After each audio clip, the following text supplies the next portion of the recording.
좋아요, 구독.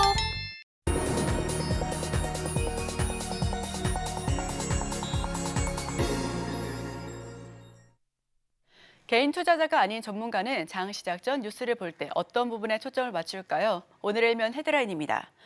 삼성전자, SK하이닉스의 시간, 외국인 지분율 올해 최고치. 네, 헤드라인 풀어주실 분이죠. 인사이트K 배종찬 소장 함께합니다. 어서 오세요. 안녕하십니까. 네, 삼성전자와 SK하이닉스 내년은 올해보다 더 훨훨 날 수 있지 않을까라는 기대감 속에 헤드라인 풀어주시죠. 그렇죠. 우리 시간에도 말씀을 드렸습니다만 반도체가 바닥을 하긴 했다. 아주 꼼꼼하게 분석을 해드린 적이 있었습니다. 그만큼 결국 우리 산업의 중추는 반도체 쪽이다라는 말씀을 드릴 수밖에 없고, 항상 대한민국을 강국 이야기할 때 뭐 군사 강국, 자원 강국 이야기보다는 항상 뒤따르는 게 인터넷 강국이에요. 근데 이제 금리가 높다 보니까 우리 산업의 장점을 찾지 못했었는데, 이제 미국 연준의 기준금리 인하 예고 소식이 들리면서 이런 부분들이 더 날개를 이제 펼 수 있다, 이런 분석을 해드릴 수 있을 것 같습니다. 방금 전에 우리 앵커께서도 말씀하셨는데 SK하이닉스와 삼성전자가 양대 산맥이죠. 우리 반도체 산업의 이 쌍끌이를 하고 있습니다. 그런데 이 랠리를 견인하고 있다. 그만큼 외국인 지분율이 역대 최고치에 근접하는 등 투자 심리가 급격히 개선되고 있다. 그러니까 우리는 좀 경기가 썩 안 좋은데 이런 얘기를 하는데, 미국 경기 좋아요. 유럽도 나쁘지 않아요. 일본도 좋아요. 그러니까 이런 상황들 속에서 결국 세계 글로벌 경제는 그렇게 나쁘지 않고 내년쯤에는 이제 기준금리 인하가 될 수 있다. 그래서 지금 외국인 지분율이 계속 늘어나고 있다는 거예요. 그러니까 이들이 이렇게 반도체 특히 우리 시총 1, 2위, 다시 또 SK하이닉스가 시총 2위를 탈환을 했어요. 탈환했습니다. 그렇죠. 그런 상황들을 이제 지켜보면서, 자, 이 화면을 한번 보시죠. 지금 보면은 계속해서 상단에 있는 표를 보시면은 12월 11일부터 계속해서 외국인들의 비율을 보세요. 올라가요. 그렇죠. 그 개인은 완전히 계속 지속적으로 매도를 하고 있는데, 외국인들은 계속해서 그 비중을 좀 늘리고 있다는 걸 볼 수가 있고, 기간은 좀 왔다 갔다 하는 것 같고요. 그다음에 SK하이닉스를 보더라도 하단에 있는 표를 보시면 외국인을 보세요. 중간에 있는 외국인입니다. 계속 올라가요. 그러니까 이제 외국인의 지분율은 지금 삼성전자도 그렇고 SK하이닉스도 그렇고 절반을 넘겼어요. 그러니까 역대 최고 수준으로 올라갔다, 이렇게 본다면 결과적으로 금리 인하와 함께 이 반도체 시장에 대한 전망, 그러니까 내년과 내후년에 큰 폭의 성장이 예상된다는 점, 그리고 내년에 삼성전자는 올해 대비 27조 원, SK하이닉스는 16조 원. 그러니까 우리가 내년에 봐야 알겠지만 내년에 뭐가 온다? 어닝 서프라이즈가 온다. 네. 이렇게 볼 수가 있는 것이죠. 네, 외국인 지분 삼성전자는 53%, 그리고 SK하이닉스 역시 53% 훌쩍 넘어설 것으로 기대가 되고요. 메모리 반도체 시장은 2024년부터 큰 폭의 성장할 수 있을 것으로 전망되고 있습니다. 자, 그렇다면 여기서도 투자 키워드 잡아봐야죠. 어떤 부분에 조금 더 초점 맞춰보면 될까요? 그렇죠. 방금 전에 말씀드렸던지 이제 반도체와 인터넷주를 말씀드렸죠. 이 중에서도 좀 저평가된 거, 또 계속 성장할 부분을 우리가 노려볼 필요가 있겠습니다. 그러니까 앞서 말씀드렸듯이 기준금리, 미국 연준 FOMC에서는 이제 내년에 한 3차례 정도 금리를 인하할 것이다. 그러니까 이제 5.25에서 5.5 돼 있는 구간이 4.5에서 4.75가 된다는 이야기예요. 여전히 고금리이기는 합니다. 어찌 보면 우리가 워낙 낮았던 때와 비교를 해보면, 그래도 금리가 내려간다라는 것은 일단 희소식이고요. 그러면은 그간 고금리에 이제 좀 억눌려 있던, 목눌림 현상이 있었던 것이 반도체와 주로 인터넷, 네카오라고 이야기를 하죠.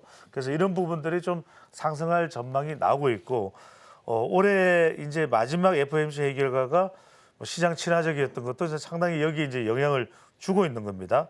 결과적으로 고금리 상품에 예치됐던 자금들이 이제 채권과 주식 쪽으로 이동을 하고 있다. 그렇다면 높은 금리에 좀 상승이 차단이 됐던 것이 반도체와 인터넷 쪽으로 볼 수 있는 것이고, 그렇다면 앞으로 이 업종에 우리가 좀 더 주목을 해볼 필요가 있다는 것이고, 또 하나가 뭐냐 하면 단순히 시장의 변화 때문에 올라간다는 게 아니라 여기에 AI 반도체, 챗 GPT, 또 인터넷 반도체도 이런 온 디바이스 AI 기능까지 탑재가 되기 때문에 이런 변화들이 계속해서 덧붙여진다라는 것이겠죠. 이렇게 보시면은 자 올랐는데 더 올라가요. 여기 보시면은 6월 14일 그리고 12월 14일 비교했는데 삼전도 그렇고 SK 하이닉스도 올랐는데 더 올라가요. 네이버도 올랐는데 더 올라가. 카카오도 내려갔다가 또 올라가. 그러니까 이런 현상들이 바로 기준금리와도 같이 이제 영향을 주고 있는 것이라고 볼 수 있는 것이고 네이버는 우리가 주목을 해야 될 것이 이제 생성형 AI 서비스를 통한 수익 창출이 가능할 것이다. 이런 이제 긍정적인 전망이 있는 것이고 카카오에 대해서는 좀 부정적인 분들이 있어요. 왜냐하면 뭐 도덕적으로 좀 해이해져 사법 있다. 리스크도 있고요. 그렇죠. 사법 리스크도 있고 말씀 잘하셨는데 이런 걸 보면은 카카오는 괜찮을 거인데 우리가 주목을 해볼 부분이 요즘에 카카오 모빌리티도 그렇고 조금씩 자회사들의 수익성이 나아지고 있습니다. 그러니까 워낙 기대는 컸는데 실망도 있었고 하지만 다시 기준금리가 인하되면서 카카오에도 조금씩 햇볕이 들어오고 있다. 주로 자회사 중심으로 수익성이 개선되고 있다. 이 부분을 좀 보실 필요가 있을 것 같고요. 그다음에 우리가 주목을 해야 될 부분이 바로 외국인 매수 종목. 그러니까 결국 외국인들이 더 빨리 눈치코치 냄새를 맡아서 반응하고 있는 부분이 어디냐 이런 부분인데 결국은 2차 전지 테마주는 좀 묶여 있죠. 뭐 때문이냐면 이제 대주주 양도세 완화가 무산되는 바람에 2차 전지가 묶여 있으면 2차 전지가 묶여 있을 때 빛을 발할 수 있는 건 역시 반도체죠. 큰 형님이야. 치고 올라오는 작은 형님이 좀 이제 논란이 되니까 기존의 큰 형님 쪽으로 우리가 눈을 또 돌려야 됩니다. 그다음에 외국인들이 반도체 종목부터 매수를 하고 있는 것도 있고 우리 앵커께서 계속 화면을 보시니까 바로 보여드릴게요. 아우 너무 궁금하니까. 귀여운 사진을 가지고 오셔가지고요. 그렇죠. 그래서 보시면은 자 그냥 이 그림만 보시면 될 것 같아요. 이 사파만 보시면 애니메이션만 보시면은 자 SK 하이닉스, 셀트리온, 네이버, 삼성을 바구니에 담고 이게 포트폴리오예요. 좋은 친구들만 담았네요. 그렇죠. 장바구니죠. 그래서 외국인 순매수 상위 종목 14일 기준으로 보면 삼전, SK 하이닉스, 네이버, 그럼 포스코 뷰츠. 그러니까 2차 전지가 조금 이제는 주춤한 거예요. 에코프로 BM도 그렇고. 자, 이런 상황에서 기존에 강자였던 반도체나 인터넷이 올라오고 있는 것을 여러분들이 또 보실 수가 있는 거고요.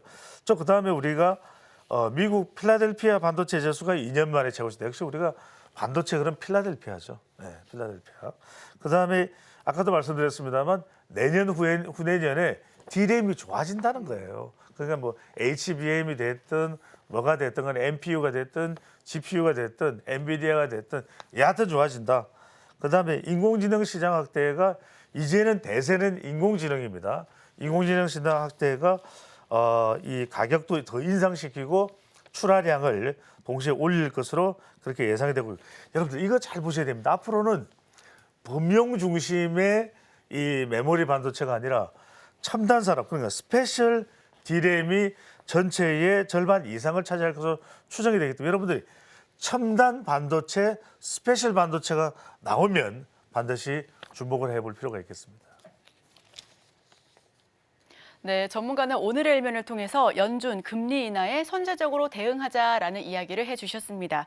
삼성전자와 SK 하이닉스 같은 경우에는 FOMC 회의 직후에 52주 신고가를 경신하기도 했고요. 특히 카카오와 네이버 역시 4%대, 6%대 급등하면서 종가 형성하기도 했습니다. 외국인이 지금 줄곧 매수하는 그런 섹터나 종목들이 뭔지 한번 좀 살펴봤더니 반도체 단에서 일어나고 있었는데 이 반도체, 특히 SK 하이닉스는 이미 3분기에 드램에서 흑자 전환을 이뤘죠. 4분기 때는 낸드 플래시 역시 플러스권으로 좀 옮겨질 수 있다라는 전망 역시도 있으니까요. 반도체 한번 더 살펴보시면 좋을 것 같고요. 그렇다면 수혜 섹터와 종목 이야기 바로 들어보겠습니다. 그렇죠. 윤석열 대통령이나 이재용 회장이 뭐 아무것도 없는데 네덜란드를 가진 않았겠죠. 네. 역시 ASML 역시 반도체입니다. 이 이슈를 이야기하지 않을 수 없습니다. 이 수혜주가 뭐냐? 결국 삼성과 ASML이 손잡고 1조씩 투자를 해서 R&D 센터를 어디에다 출범시키겠다? 우리나라에 출범시키겠다는 거예요. 그럼 역시 EUV, 노광 장비입니다. 여기와 관련이 있는 종목에 주목을 해볼 필요가 있다. FST입니다. FST. 이게 SFT라는 회사도 있기 때문에 FST입니다. 극자외선 펠리클 관련 검사 장비를 개발하고 생산하고 있는 기업이에요. 장비 쪽이네요. 그렇죠. 장비입니다. 아직까지 EUV 펠리클을 생산하지는 못했어. 이게 중요합니다.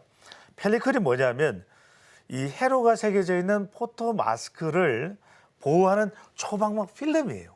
이게 필요합니다. 왜냐하면 EUV 펠리클이 장당 수억 원이에요. 아주 고가죠. 그러다 보니까 EUV 마스크를 보호하기 위한 장치가 필요한데 그걸 이제 생산해야 되는 회사가 생산해야 되는 앞으로죠.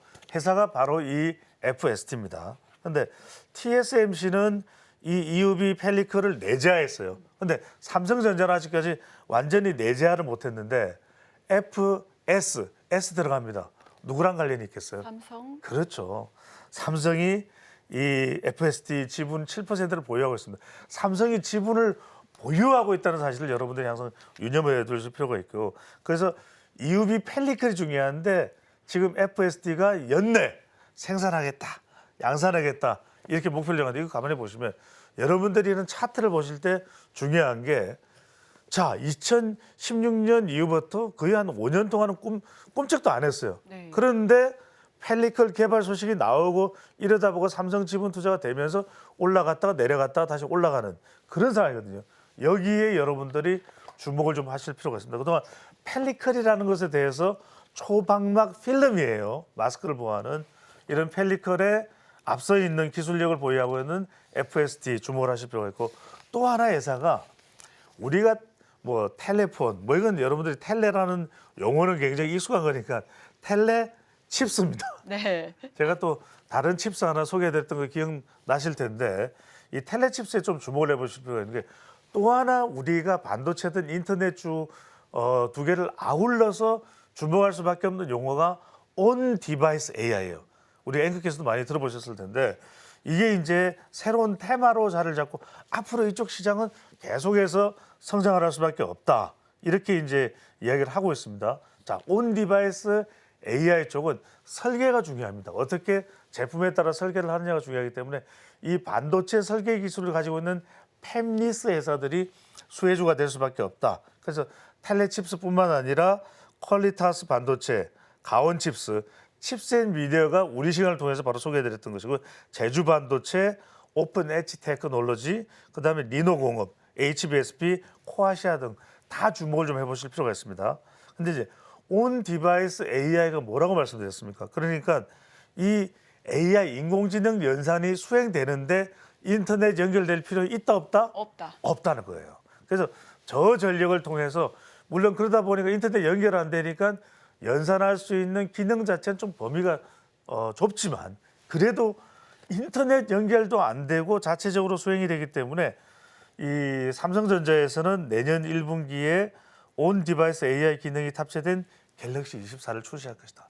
그 이야기는 아이폰이든 이제는 모든 휴대폰에 샤오미든 다 들어갈 수밖에 없는 상황이 된다. 그만큼 이제 온 디바이스 AI가 대세가 될 수밖에 없는 것이고 결과적으로 이 텔레칩스가 신경망 처리 장치가 적용된 우리 요즘에 신경망 처리 이야기 많이 합니다. 이 ADAS 반도체 칩 개발이 완료가 됐어요. 그러니까 그런 면에서 기술력을 우리가 확인할 수 있는 것이고 또 제가 항상 여러분들한테 말씀드리는 게 이건 아마 다른 전문가분들은 잘 이야기하면 저는 항상 CEO에 주목을 해요. 왜냐하면 이 사람들이 과연 어떤 기술력과 경영 능력을 가지고 있는가. 그런데 이 텔레칩스의 대표가 이장규 대표인데 삼성반도체 연구원 출신입니다. 아, 네네. 그러면 삼성과 완전히 무관하다고도 할 수가 없는 거예요. 그런데 어떤 얘기를 하냐면 그동안엔 기술을 개발하는데 힘들었다. 2030년에는 글로벌 탑 20 팹리스로 도약을 하겠다. 그 이야기는 장기 투자 관점에서도 여러분들이 생각해 보실 필요가 있는데 자 보시죠. 우리가 개인이 샀다. 이런 거에서는 잘 신뢰가 안 갈 수도 있어요. 근데 12월입니다. 이번 달에 모건 스탠리의 국내 반도체 업체 보유 지분 현황을 보면 아까 제가 말씀드렸던 제주 반도체도 들어가 있죠. 자 밑에 보시면 텔레칩스 76만 그러니까 거의 한 5% 가까이를 단순 투자 개념으로 보유하고 있는 거예요. 그러니까 이런 걸 보면은 상당히 우리가 주목을 할 필요가 있는데 LX 세미콘이 텔레칩스에 투자를 했습니다. 우리가 LX 이야기 많이 했죠. 세미콘이면 반도체 관련인데 왜 LX가 여기에 투자를 했을까? LG의 전장 쪽에 텔레칩스와 결합을 하겠다는 거예요. 그러면 이 부분은 앞으로 상당히 주목을 받을 수밖에 없기 때문에 오늘 두 종목 텔레칩스 그리고 또 한 종목 소위 말하는 FST 좀 참고를 해보셔도 좋겠습니다. 좋아요, 구독.